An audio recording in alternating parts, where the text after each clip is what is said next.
Water అనేది ప్రతి ప్రాణికి అవసరం. ఆహారం లేకుండా అయినా 3 వారాలు బ్రతకచ్చేమో కానీ అదే త్రాగునీరు లేకుండా 3 రోజులు కూడా బ్రతకలేము. రీసెంట్గా బెంగళూరు గురించి వినే ఉంటారు.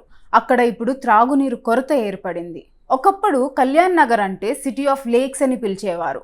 కానీ ఇప్పుడు అది ఒక డ్రాట్ ఏరియాగా మారిపోయింది.